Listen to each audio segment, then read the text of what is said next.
Once upon a time, in a distant land, in a small village in one of the quietest corners of a country surrounded by green forests, with clear rivers and sweet winds, lived a beautiful, elegant, and loving girl named Cinderella. Her real beauty was in her sincerity, compassion, and kindness towards everyone. But unfortunately, the life of this kind and good-hearted girl was not easy at all. When she was a little girl, she lost her beloved mother. She cried for a long time after her mother and could not sleep at night from loneliness and longing. In time, her father decided to remarry so that she would not get lost in this pain. But unfortunately, the woman he chose was not a good person. Although her new stepmother seemed kind on the outside, she was completely selfish and arrogant on the inside.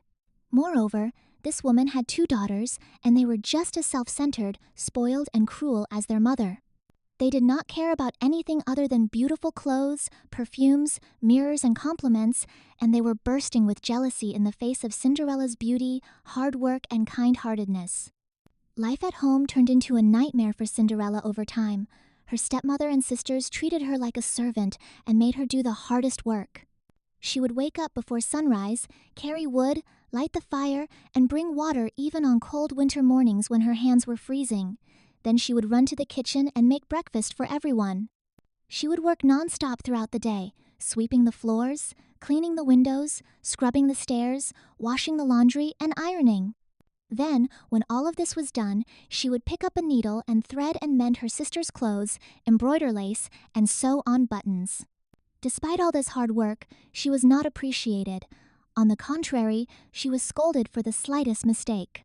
Her stepmother would let her sit in a corner of the kitchen, away from the dinner table, and would put the leftovers in front of her as a favor. Her stepsisters would constantly make fun of her, shouting, "You're not a princess, you're Cinderella." They would even call her Cinderella instead of Cinderella. Because the poor girl worked day and night at the stove, her clothes were always covered in ashes and her face was black with soot. One day, the news spread all over the country. The news from the royal palace struck excitement in everyone's hearts. The young and handsome prince was inviting the people of the kingdom from all over to a grand ball. This was not just a night of fun, it was also a fateful night when the prince would choose his future wife who would rule the country with him. Everyone from the poorest to the richest was invited to this ball. This news also reached the house where Cinderella lived. Her stepmother and 2 stepsisters were very excited as soon as they heard the news. Their eyes sparkled, their minds immediately turned to dresses, hairstyles, and sparkling jewels. They went crazy with the dream of winning the prince's heart. They rehearsed in front of the mirror for days, adjusted their walks, showered each other with compliments, and argued about which one was the most attractive. But Cinderella was not included in any of these preparations. She was still cleaning, bringing them their clothes, polishing their shoes, choosing hair clips for their hair, and finishing their stitching. Her heart was broken inside. She also wanted to go to that ball. Even in her dreams, she saw the sparkle of the palace, the sound of the music, the joy of the dancing people. She dreamed of seeing the prince, going down the steps of the palace, feeling free and valuable for a moment. But when her stepmother saw that hope in her eyes, she smiled sarcastically without feeling an ounce of compassion in her heart. "You, to the ball?" she said with disdain. "Look at you. Your clothes are covered in ash, your hair is a mess. You have neither a dress nor shoes. Besides, who will do our work? You will stay here. The ball is a place worthy of us, not you." Cinderella gathered all her courage and tried to say something, but her voice was not heard. While her stepmother and her siblings left the house, laughing in their ostentatious dresses, Cinderella stood silently by the door. Then she returned to the kitchen and crouched in a corner. A great disappointment in her heart, tears in her eyes, she began to cry. At that very moment, a shining light appeared in that dim room. At first, it appeared as a small spark, then it grew rapidly and turned into a dazzling sparkle. Cinderella squinted her eyes at the light and straightened up in surprise. An old, loving, elegant woman emerged from the light. She had a robe decorated with shining stars and a wand in her hand that sparkled like a pearl. "My beautiful daughter, why are you so sad?" the woman asked in a gentle tone. Cinderella wiped her tears with the back of her hand and answered in a trembling voice, "I wanted to go to the ball, but I don't have a dress, I don't have a car, and my stepmother wouldn't let me go either. I wanted to be happy for one night." The fairy smiled, leaned over, and gently held her hand. "Then your wish will come true. Tonight you will go to the ball, and everyone will admire you," he said, and the magic began. First they went out to the garden. The fairy lifted her wand elegantly into the air and pointed to an ordinary pumpkin standing there. A spark spread into the air, surrounded the pumpkin, and in a few seconds the pumpkin glowed and turned into a magnificent gilded carriage. Then she turned to the 4 little mice running around in the corner. She pointed to them with her finger and whispered her magic. The mice suddenly trembled, were surrounded by light, and in the blink of an eye, they turned into 4 pure, white, powerful horses. They could not stand still with their majestic appearance. She made another mouse a coachman. She put on his hat, dressed him in his jacket, and gave him his whip. He became a real noble driver. Cinderella watched what was happening in amazement, could not believe her eyes, and almost took her breath away in the face of the beauty of the magic. But the fairy's magic did not end there. The fairy took a step back and raised her shining wand in the air once more. The golden lights emitted from the tip of the wand spread to every corner of the room. The lights filtered down to Cinderella's old, worn-out dresses covered in ash, and the moment they touched her, a miracle happened. Her dress turned into a dazzling ball gown. Its fabric shone like moonlight. Its skirts, adorned with fine tulle, silk, and gold embroidery, flowed down to the floor. Cinderella looked at the floor in surprise, then at her hands, then at her dress, but the real magic was not yet complete. The fairy waved her wand once more, and a sudden sparkle appeared on Cinderella's feet. This light transformed into a pair of elegant shoes made of glass, combining the clarity of glass with the elegance of crystal. Each one looked as if it had been carved from a single piece of crystal, gently shining as Cinderella walked, as if leaving a mark with each step. Cinderella turned to look at the fairy, her eyes filled with tears. There was admiration in her eyes and deep happiness on her face. This is a miracle," she whispered. The fairy smiled gently, then looked into her eyes with seriousness. "Now you are ready to go to the ball, my beautiful girl, but don't forget, exactly at 12 o'clock at midnight the magic will end. At that moment everything will return to its previous state. So you must leave the palace before 12 o'clock. Outside, the carriage made of pumpkins was waiting for her. The white horses were restlessly moving in place. The coachman buttoned up his jacket and saluted her. Cinderella got into the carriage, gathering the skirts of her dress elegantly. The coachman gently tapped the reins, and the carriage set off towards the palace. All the way, Cinderella looked out the window. Her heart was overflowing with hope, fear, excitement, and happiness. When they arrived at the grand gate of the palace, she saw that the crowd had already gathered. Everyone was waiting in beautiful dresses in front of the grand staircase illuminated by crystal chandeliers. However, that elegant and unknown young woman in a blue dress who got out of the carriage caused the crowd to suddenly go silent. Everyone's eyes turned to her.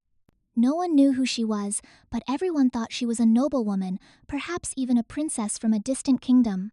Cinderella had a slight smile on her face as she climbed the stairs among the eyes that looked at her in amazement. She realized that she had never felt so special before.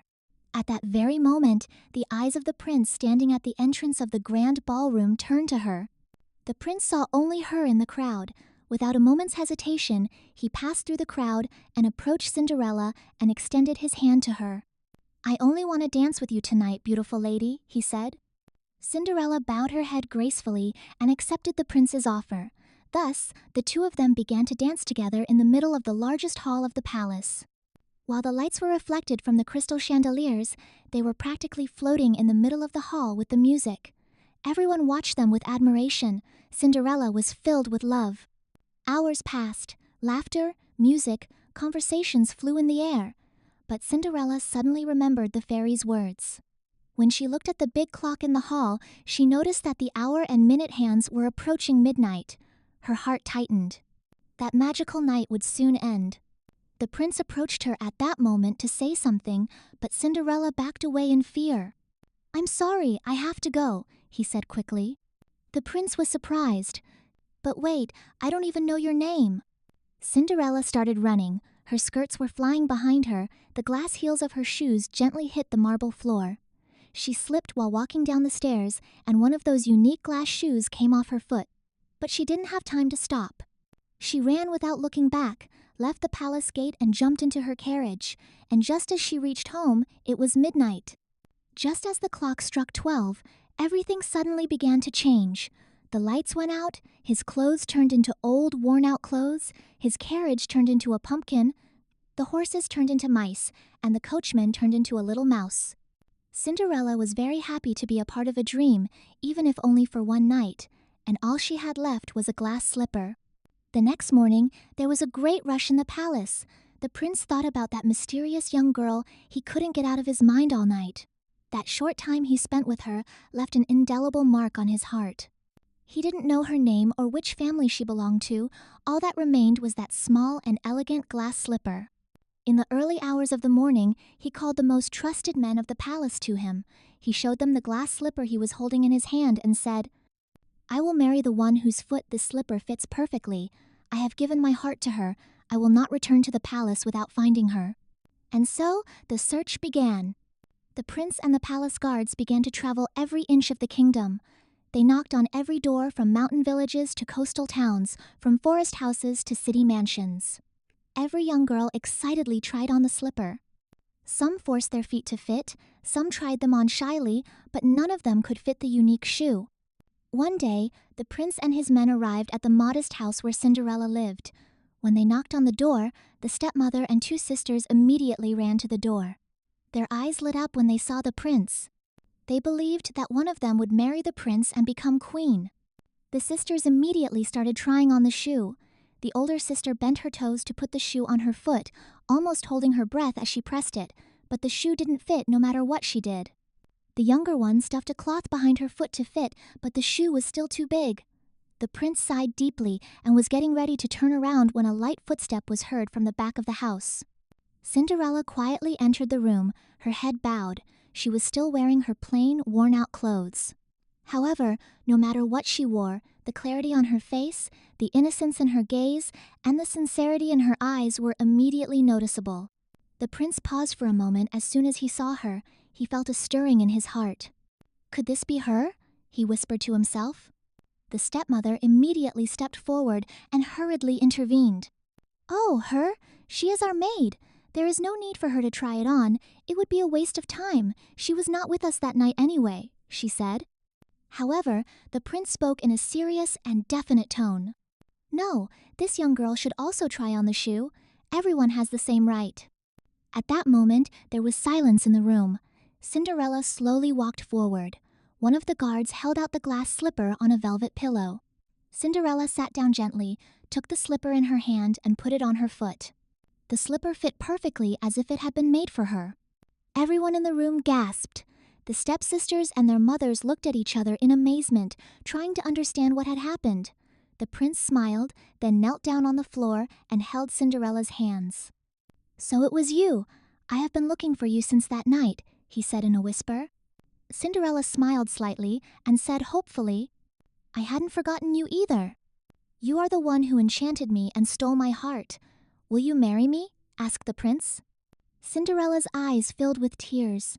As the tears flowed from her eyes down her cheeks, a gentle smile appeared on her lips. "Yes," said Cinderella, her voice trembling but her heart filled with endless love. The prince immediately took Cinderella to the palace. There, the most beautiful clothes worthy of her were prepared, her hair combed, and she was adorned with elegant jewelry. A grand wedding was held shortly after. People came from all over the kingdom. The gardens were decorated with flowers, the palace was decorated with lanterns, and musicians sang songs all night long. Her stepmother and sisters were also invited to the wedding. However, they came to the palace with their heads bowed, ashamed and regretful. It burned their hearts to see the girl they had previously despised being welcomed with love by all the people as a princess. Before the wedding, they went to Cinderella and begged for forgiveness in tears. "We are so sorry for what we have done. We have always been unfair to you. Please forgive us." Cinderella remained silent for a while. A shadow passed in her eyes, but then she smiled. "I do not want to hold a grudge in my heart. I forgive you, but I will choose a different path in my life." She forgave them, but did not live with them again. After this, Cinderella began to live in love, respect, and peace in the palace. Her patience and kindness brought her an unimaginable happiness. Together with the prince, she ruled the people with justice and won everyone's hearts with her charity. The people of the palace loved her very much. Children gave her flowers, and the elderly spoke of her kindness. This story, which emerged from the ashes, was told for generations in the kingdom.